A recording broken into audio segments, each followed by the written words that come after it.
श्री श्री अनंत विभूषित श्री सदगुरु चरण कमल, जगत की अधिष्ठात्री देवी माँ जगदम्बा, सूक्ष्म जगत में विराजमान देवगण, दृश्य अदृश्य रूप में विराजमान संत समाज, माताएं बहनें तथा लाडली बेटियां, युवान भाई, मेरे पूज्य बुजुर्ग और भी ज्ञात अज्ञात समस्त श्रोता समाज, सभी को भगवत भाव से व्यासपीठ की ओर से जय श्री राधे, राम राम, श्री शिवाय नमस्तुभ्यं।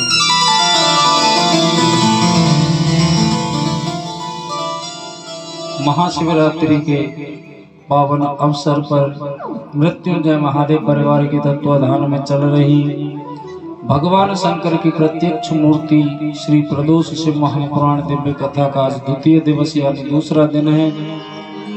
बोलिए शंकर भगवान की जय हो, जगत जननी जगदम्बा मैया की जय हो, रामचंद्र भगवान की जय हो, शनि महाराज की जय हो। नमः पार्वती पते हर हर हर महादेव शंभु। आज कथा का तो कोई भगत बता सकता है कल कथा को कहाँ विराम दिया गया था कि हम ही बताएं? पता लंका बता। हाँ योगो पहले कैलाश पे नहीं होगा। वैसे ये गुड़िया बहुत ध्यान से कथा सुनती है। वहां भी जब जनवरी के महीने में हुई सबसे आगे बताती थी कि कथा कहाँ विराम थी। और सत्य बात यह है कि आजकल के बच्चों में ये गुण बहुत कम देखने को मिलते हैं, इसलिए अपने बच्चों को कथा सुनाने जरूर ले जाया करो। जो कथा से संबंध जोड़ते हैं वो संस्कारों से भी संबंध जोड़ करके रखते हैं, और जो संबंध कथा से नहीं जोड़ते तो वो संस्कार से बहुत दूर रहते हैं। पहली बात तो जो बच्चे कुर्सियों पर बैठे हुए हैं वो सब नीचे बैठे हैं, क्योंकि ये कुर्सियां केवल बुजुर्गों के लिए डाली जाती हैं या जिनके पैरों में बैठने में दिक्कत है उनको। और सही बात बताऊं आपको, कथा का लाभ तो व्यास गद्दी के सन्मुख बैठने से ही प्राप्त होता है, ऊंचे स्थान पर बैठने से नहीं। कल की कथा में बड़ा ही सुंदर महात्म्य सुनाया गया था सूत जी के द्वारा। आज उन शौनकादि ऋषियों का प्रश्न है कि हमारे जितने भी देवी देवता हैं सबकी बड़ी सुंदर सुंदर मूर्तियां होती हैं, नाक कान आंख मुंह सब बना होता है। जितने भी हमारी सनातन संस्कृति में सनातन धर्म में देवी देवता हैं उनकी संख्या भी निर्धारित है। कितने देवी देवता हैं हमारे?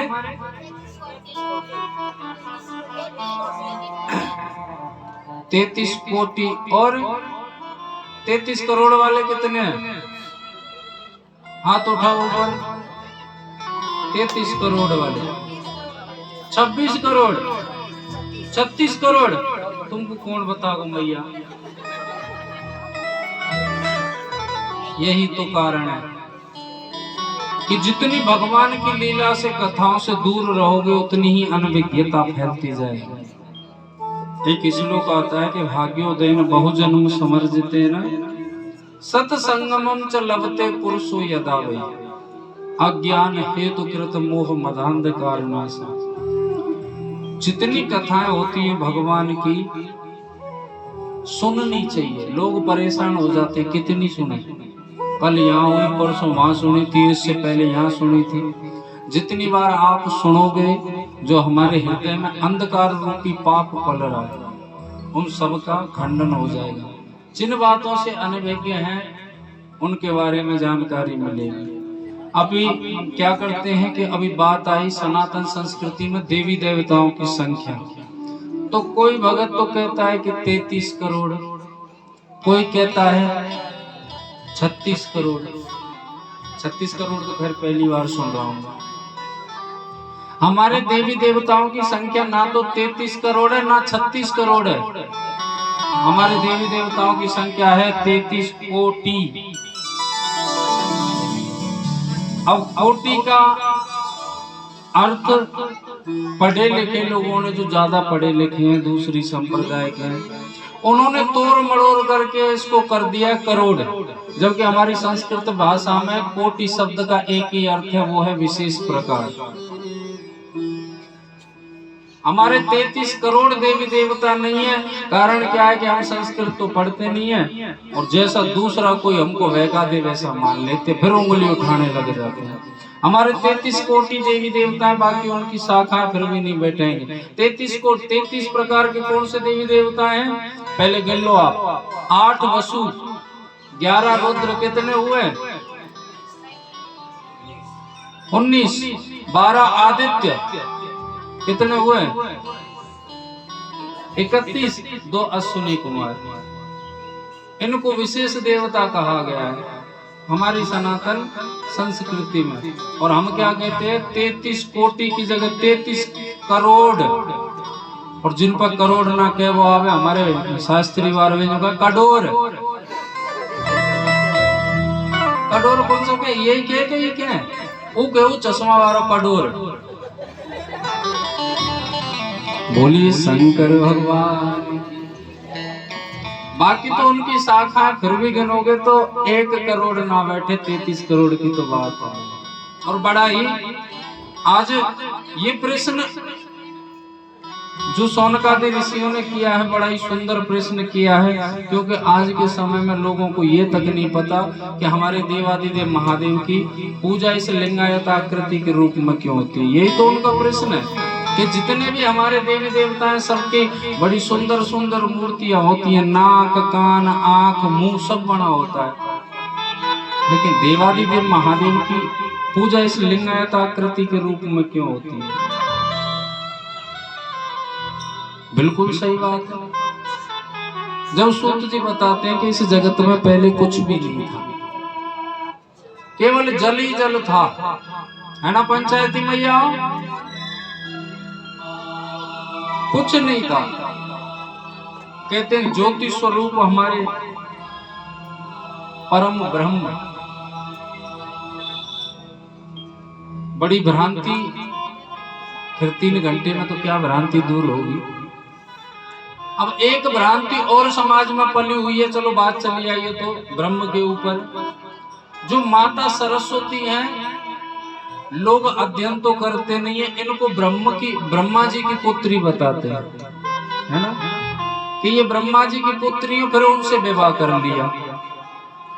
अब उन मूर्खों से पूछो कि तुमने ब्रह्म पढ़ा कि ब्रह्मा पढ़ा? हाँ, लोग कहते हैं अपनी पुत्री से ब्रह्मा जी ने विवाह कर लिया। कभी कभी तो ऐसा मन करता है इनके चरण देखो कहाँ पे, कौन सी घड़ी में पैदा हुए, अर्थ का अनर्थ करने वाले। गायत्री है माता सरस्वती की ब्रह्मपुत्री च धीमहि, ब्रह्मपुत्री कहा गया, ब्रह्मा पुत्री नहीं कहा गया। और परम ब्रह्म तो ज्योति स्वरूप है, 3 ब्रह्म बताए गए। ब्रह्मा तो ये है जो सृष्टि को इन्होंने निर्माण किया, सृष्टि जिन्होंने बनाई है। उस ब्रह्म स्वरूप से कहते हैं सदाशिव प्रकट हुए। अब सदाशिव में और शिव में भी भेद है, ये भी अलग अलग है। सदाशिव प्रकट हुए और उनको आदेश कर दिया कि आप सृष्टि का निर्माण करें। अब सदाशिव सोचते हैं कि मैं अकेला क्या करूंगा, जो हृदय से एक दिव्य पुरुष प्रकट कर दिया और उसका नाम रख दिया नारायण। तो उन्होंने पहले तो उनको भी आदेश कर दिया कि आप सृष्टि बनाएं।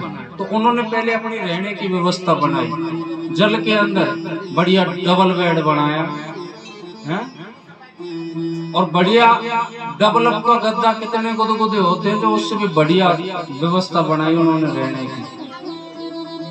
अब लोग बात कहें कि पहले के जमाने में डेवलप के गद्दा कहाँ था?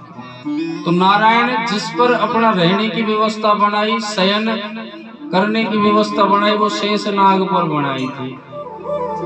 तो शेष नाग को पकड़ के देख लेना, कहीं सर्प देवता मिले कितना गुदगुदा है।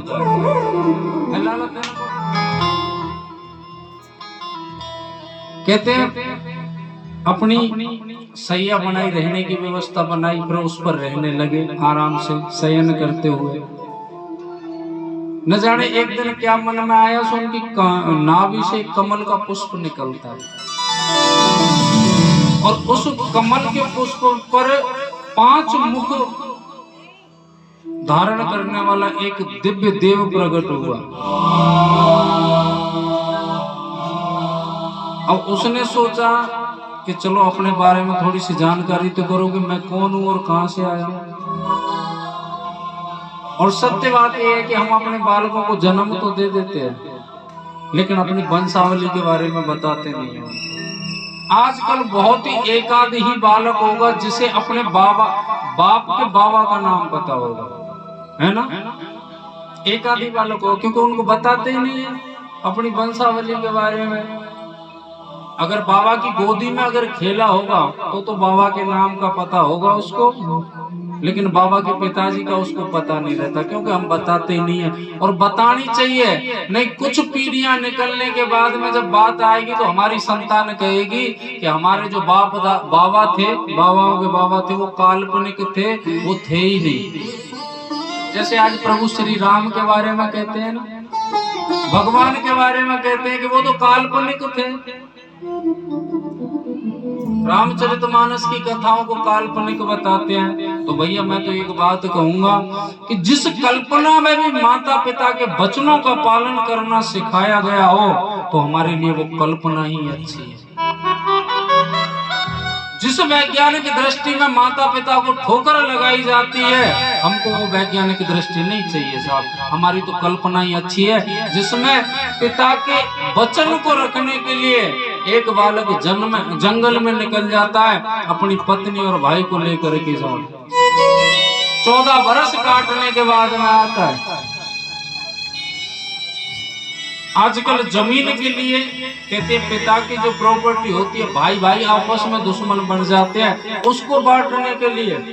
कारण क्या है? उन्होंने रामचरितमानस पर कभी गौर ही नहीं किया। जिसे काल्पनिक कहते हैं उस कहानी को उन्होंने कभी सुना ही नहीं। अगर कहानी को सुन लेते, क्योंकि वो कहानी एक ऐसी है, आपकी भाषा में बोलता हूँ, जो काल्पनिक कहते हैं, वो कहानी ऐसी है कि वो भाई भाई के प्रति समर्पण दिखाती है, अपना तेरे ही नहीं सिखाती। एक भैया हुआ था भरत, एक भैया हुआ था राम और एक भैया हुआ था लक्ष्मण। कहते हैं हम चलते हैं ना तो धूप में हमारी परछाई दिखाई देती है काली। सही बात है ना? जब हम चलते हैं तो परछाई काली दिखाई देती है, लेकिन रामचंद्र जी चलते थे ना तो उनकी परछाई गोरी दिखाई देती थी। कारण क्योंकि उनकी परछाई में लक्ष्मण जी खड़े रहते थे हर वक्त। जब ये वनवास के लिए जा रहे थे तो अपनी माता से लक्ष्मण जी आज्ञा लेने के लिए आए थे। बड़ी समझने की बात है आज के समय में ये बात। उनकी माता है सुमित्रा, लखनलाल की। बोले मैया मैं चाहता हूं कि भैया के साथ वन में जाऊं और भैया की सेवा करूं।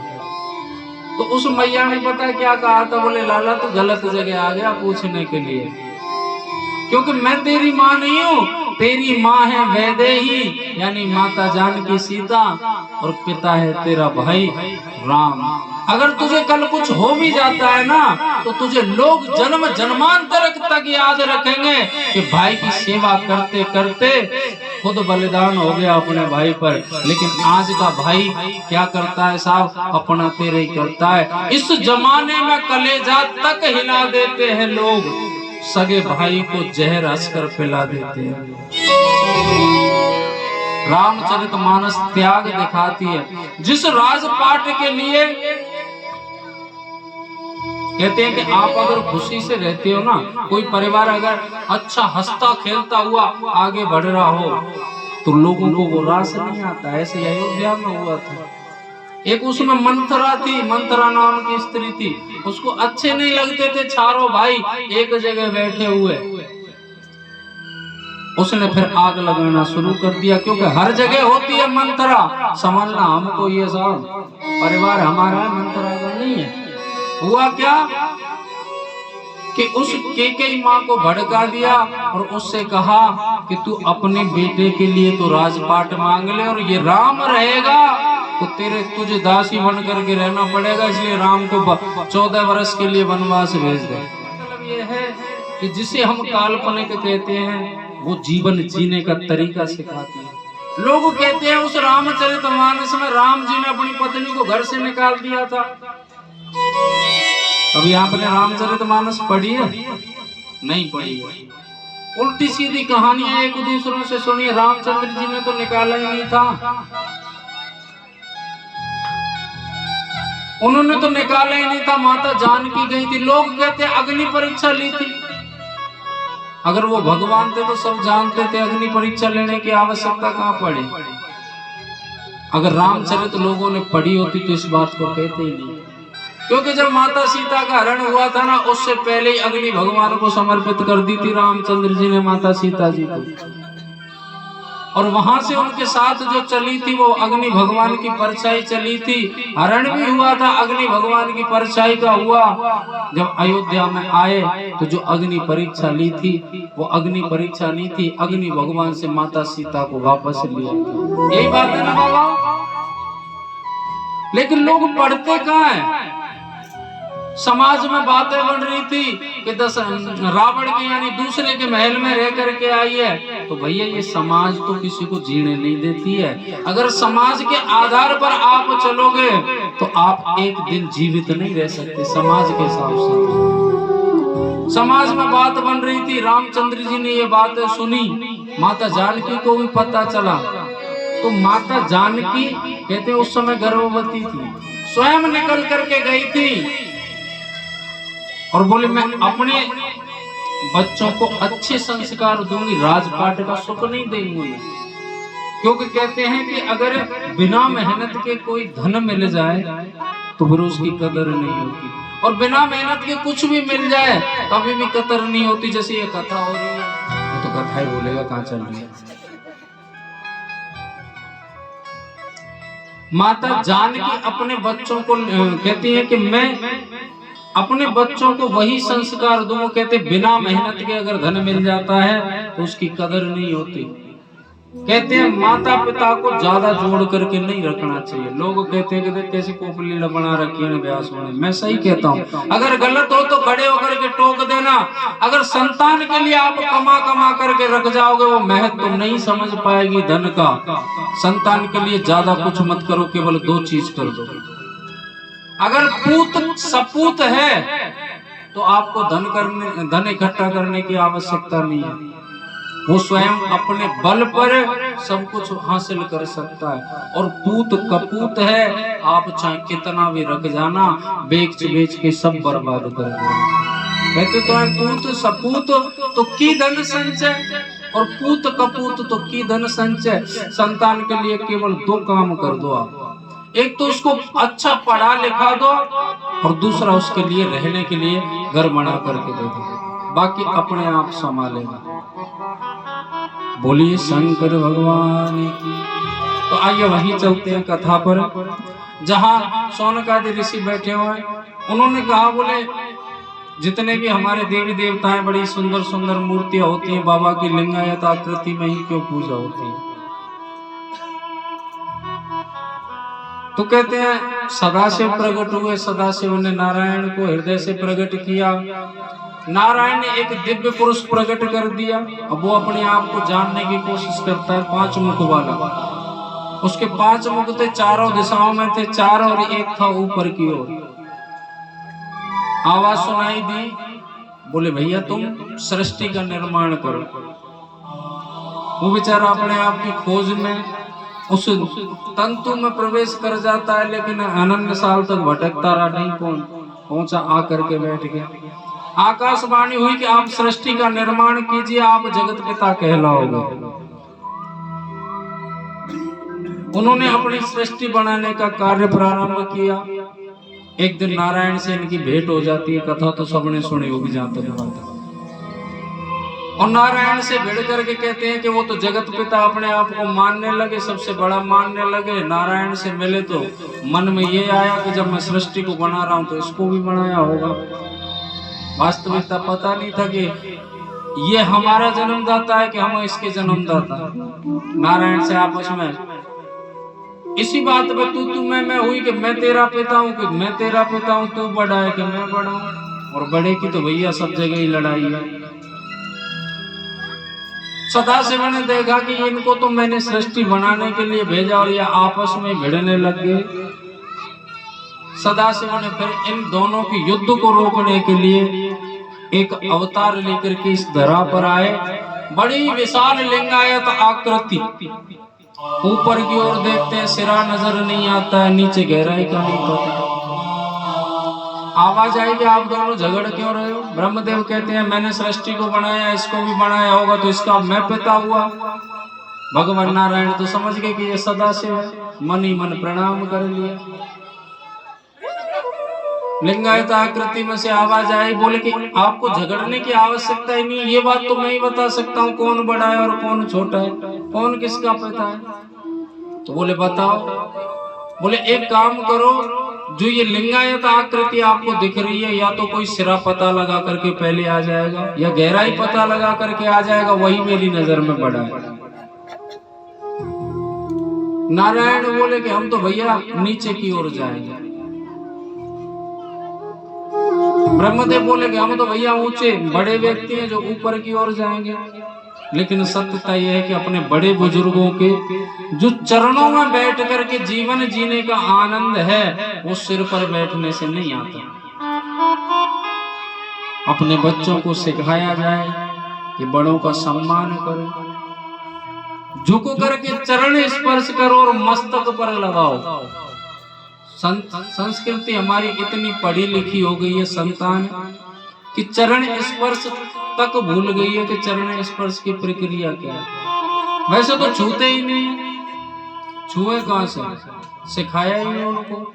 यदा कदा ज्यादा शर्म आ जाए तो घुटने पर हाथ लगाएंगे बुजुर्गों के और सीने पर लगा लेंगे, हो गया पता ही नहीं, न जाने कौन सा संकेत देते हैं कि बुढ़े तेरे सीने में, तेरे घुटने जो मेरे सीने में खटक रहे हैं, एक दिन तोड़ दूंगा इनको। बच्चों को सिखाओ कि बिल्कुल चरण के जो नख हैं उनको स्पर्श किया जाता है और मस्तक पर लगाया जाता है। क्योंकि जो पूर्ण रूप से पढ़े लिखे लोग होते हैं ना, वो तो सब इनकी कदर करते हैं, मानते हैं। और जो अधूरे पढ़े लिखे होते हैं ना, वो सबसे ज्यादा उद्यम करते हैं, अपने आप को पढ़ा लिखा समझते हैं। एक पढ़ा लिखा था, हाँ पढ़े लिखे से मुझे ध्यान आया कि एक व्यक्ति शहर का गया था गांव में, और गांव में जाकर के उनको जाना था प्रधान जी के यहाँ। हमारे राजस्थान में बोलते हैं सरपंच, यूपी में बोलते हैं प्रधान जी। तो कोई नया आदमी आता है तो बेचारे नहीं देखा होगा तो पूछताछ के जाता है। एक गांव में जैसे प्रवेश किया वो प्रधान जी वाले में, बोले भैया ये प्रधान जी का घर किधर है? बोले ये रास्ता जा रही है, आगे पूछ लेना।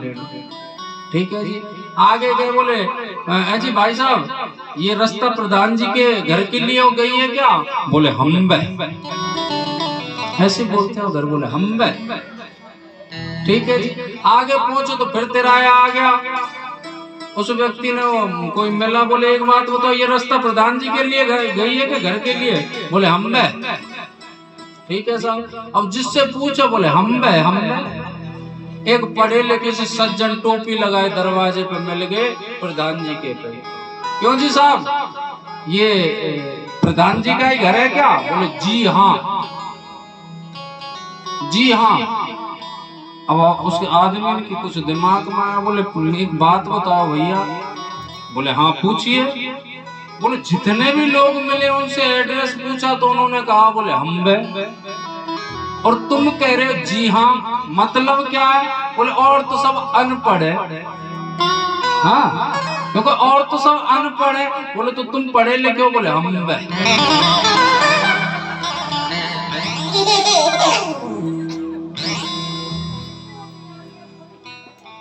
अब कहते हैं बोलिए शंकर भगवान की। एक तो समय भी बहुत कम है और घड़ी तो भाग रही है, बंद कर ले।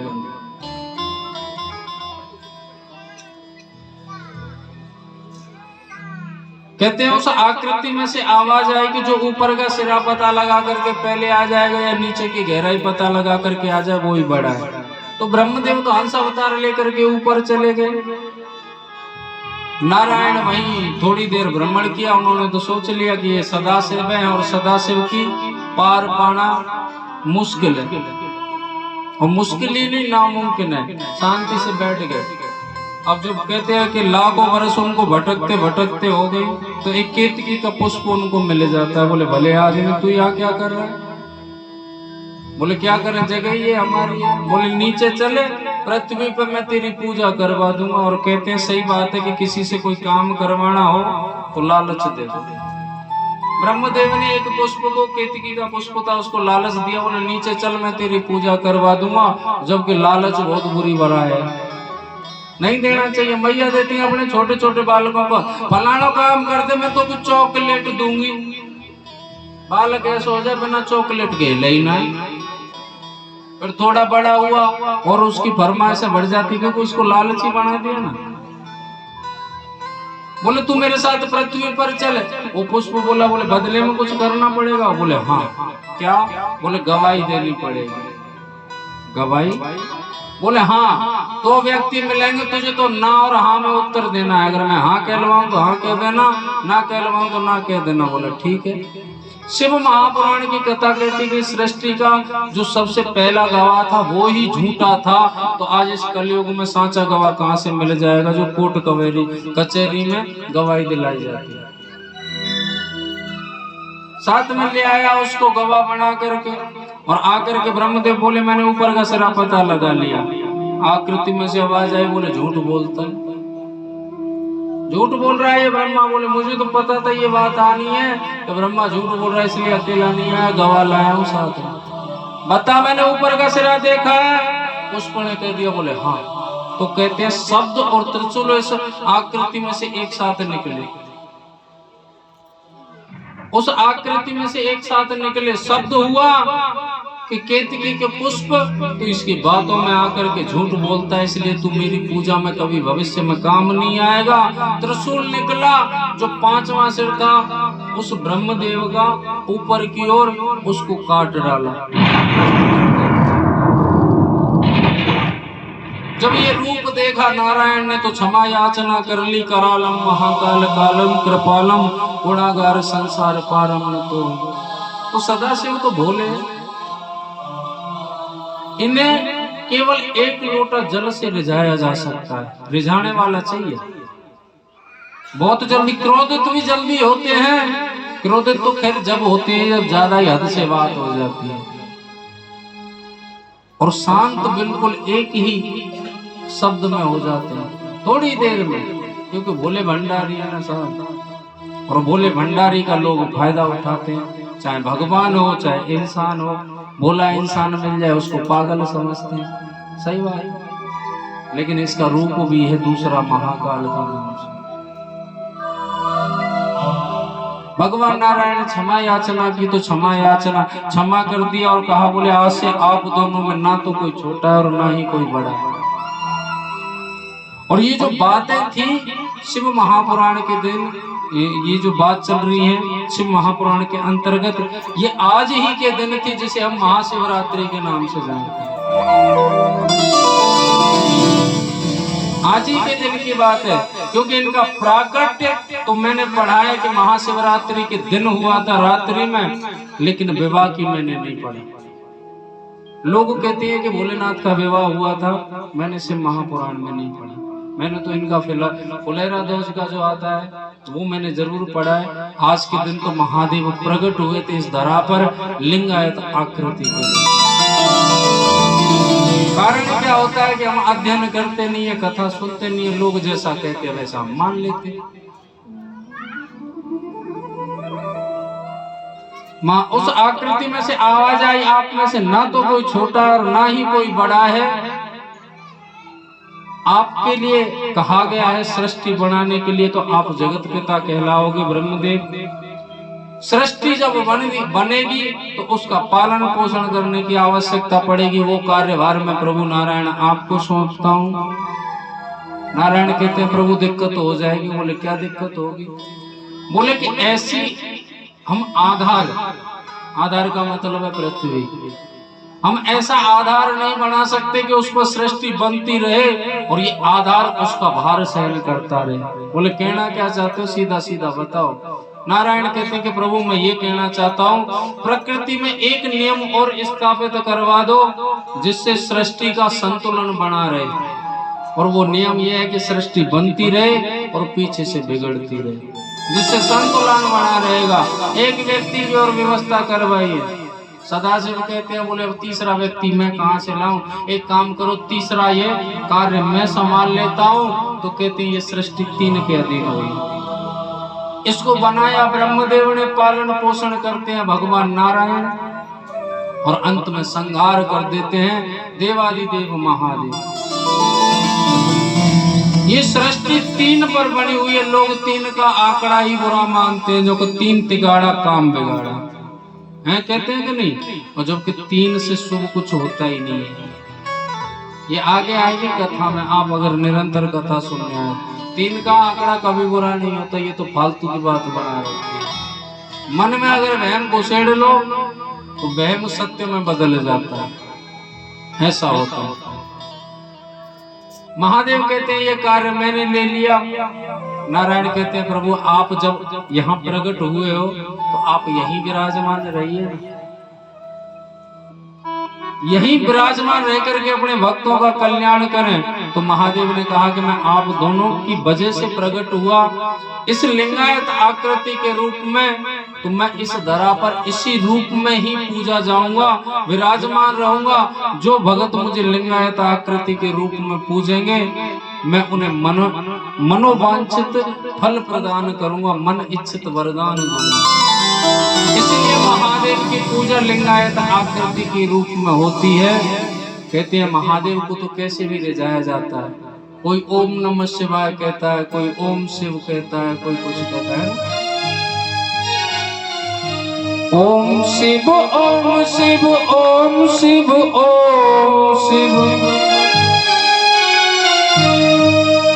ओम शिव ओम शिव रटता जा, नमः शिवाय ओम नमः शिवाय, नमः शिवाय तू रटता जा। ओम नमः शिवाय, नमः शिवाय ओम रटता जा। शिव ओम शिव ओम शिव ओम शिव ओम शिव ओम शिव ओम शिव रटता जा, नमः शिवाय ओम नमः शिवाय, नमः शिवाय तू रटता जा। नमः शिवाय ओम नमः शिवाय, नमः शिवाय ओम रटता जा।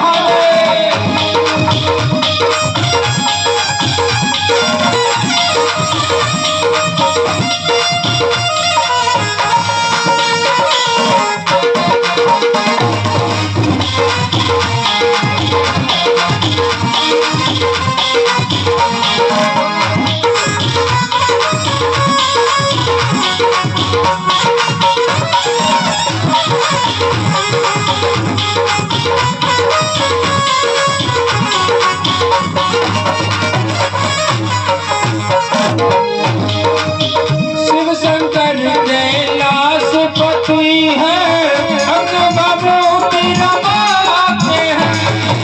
शिव शंकर कैलाश पति है, अंग भभूति रमाते हैं। शिव शंकर कैलाश पति है, अंग भभूति रमाते हैं। शिव शंकर कैलाश पति है, अंग भभूति रमाते हैं।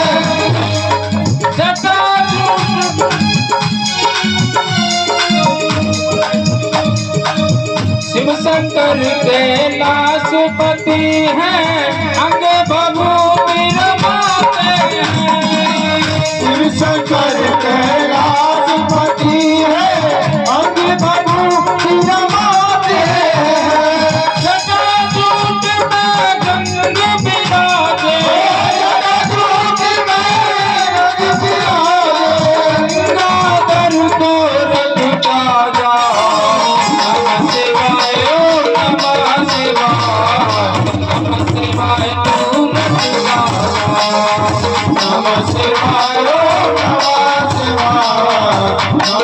शिवाय ओम काला ओम शिव ओम शिव ओम शिव ओम शिव शिव ओम शिव ओम शिव ओम शिव रटता जा नमः शिवाय नमः शिवाय नमः शिवाय तू रटता नमः शिवाय नमः शिवाय नमः शिवाय ओम काला भजन सबको गाना है और ताली बजाते हुए गाना है। ताली बजाने के दो फायदे होते हैं। एक तो हमारे आसपास में जो मक्खी मच्छर भटक रहे हैं इनके पेट में आवाज हो। दूसरे जो हमारे हाथ में दुर्भाग्य की रेखाएं बनी होती हैं वो भजन में ठीक हो जाती है ताली बजाने से। और हाथ उठा करके बजाने चाहिए। इसके भी दो फायदे हैं वो कल बताऊंगा। हाथ उठा कर और जिनका नाचने का मन करे वो अपनी जगह पर खड़े होकर के नाच सकते हैं। हर हर महादेव।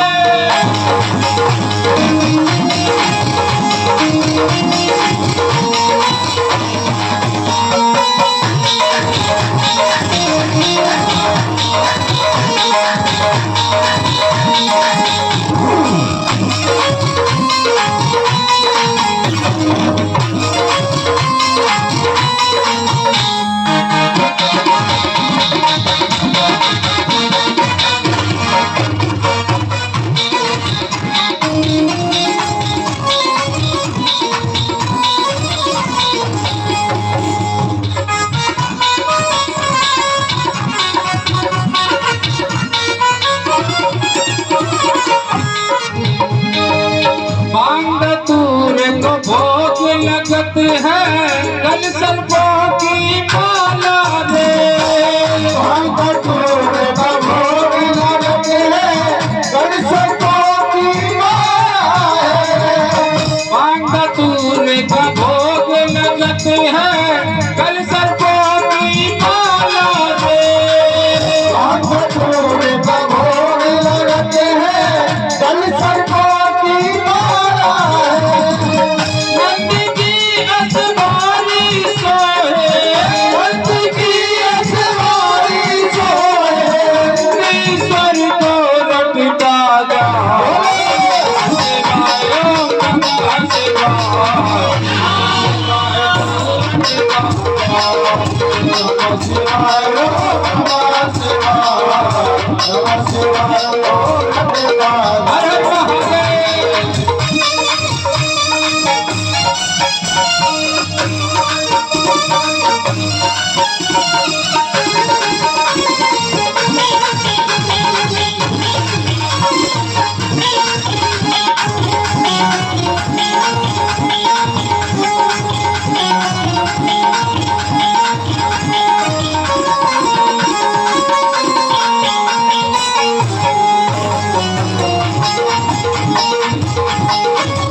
भस्मासुर को भस्म कराया लीला अपरंपार तेरी भस्मासुर को भस्म कराया लीला अपरंपार तेरी भस्मासुर को भस्म कराया लीला अपरंपार तेरी भस्मासुर को भस्म कराया लीला अपरंपार तेरी मोहिनी रूप बनाया हरि ने मोहिनी रूप बनाया हरि ने लीलाधर को रखता जा नमः शिवाय नमः शिवाय शिवाय तू रखता नमः शिवाय नमः शिवाय नमः शिवाय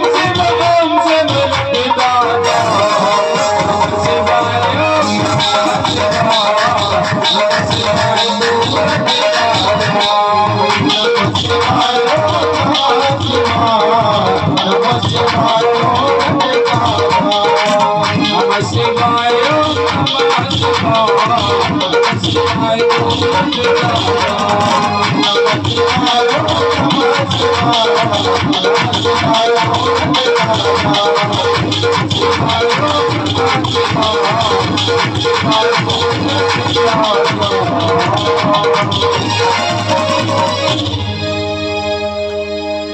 ओम शिव ओम शिव ओम शिव ओम शिव ओम शिव ओम शिव रटता जा नमः शिवाय ओम नमः शिवाय नमः शिवाय तू रटता जा। बोलिए शंकर भगवान जय हो।